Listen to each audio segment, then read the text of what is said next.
Let's take a look at some of the other properties that you can set on 3D Elements. I'm going to come out of animation mode by switching here from Timeline 1 to Default. This gets me more of my artboard back, and I've got easier access to everything. Now I'd like to look at some of the properties on my cone. If I select the cone object, I'm actually looking at the properties for the container, so I need to expand that and select the child element.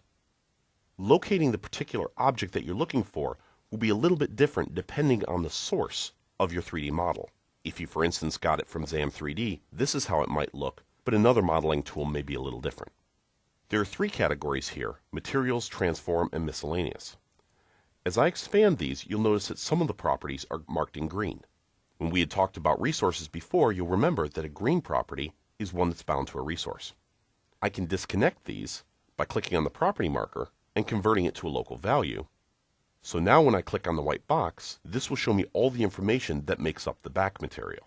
I can modify the diffuse or the specular material, as well as modify the texture brushes or diffuse colors. Any of these materials can have any number of colors depending on how they're output from the modeling tool. I'll leave choosing how to set these properties up to you to get the specific style you're looking for. But you can notice that the property markers are still present here, so you could data bind or use resources for any of these diffuse colors, or even those properties that are brushes, like the texture brush. Now let's take a look at our camera and take a look at the properties on it. When I expand the camera node, I see the front camera. Any viewport can have an arbitrary number of cameras, and how those cameras interact is unique to each modeling tool. In this case, I only have one camera, the front OR, and when I click on it, there are only two properties, the transform and camera. I can actually transform the camera, so for instance, I could apply a scaling in one vector, and everything suddenly looks like the world has gotten narrower.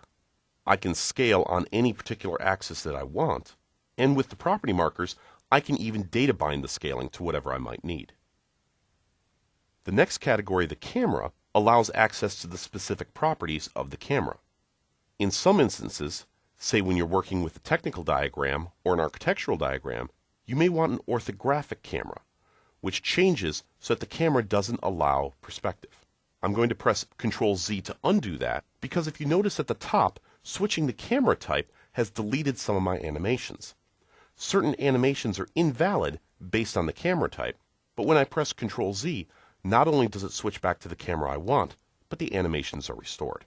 The position of the camera, the direction of the camera, as well as the up vector for the camera can all be modified here. These small blue orbs can also be clicked and dragged to change the values depending on which way you drag. If you can visualize the camera, you can also visualize rotating the camera around its central axis to change which angle is up. The last values, the near clipping plane and the far clipping plane, indicate how deep your viewport wants to go. If I bring the far clipping plane forward by dragging downward, eventually the clipping plane will get too close and some portions of my models will be beyond that plane and therefore not rendered. If you've imported a model and you notice that part of your model is missing, try increasing the clipping plane until all of it is displayed. Keep in mind, though, that the performance of your application can be directly impacted by how deep the clipping plane is, because your operating system needs to determine how much of the model is rendered each moment, and the wider the clipping plane, the more it needs to calculate. Most 3D interactions will be done by the individuals responsible for creating your 3D models. However, Blend does, as we've seen, allow some interactions for things like changing the camera and changing some of the lights.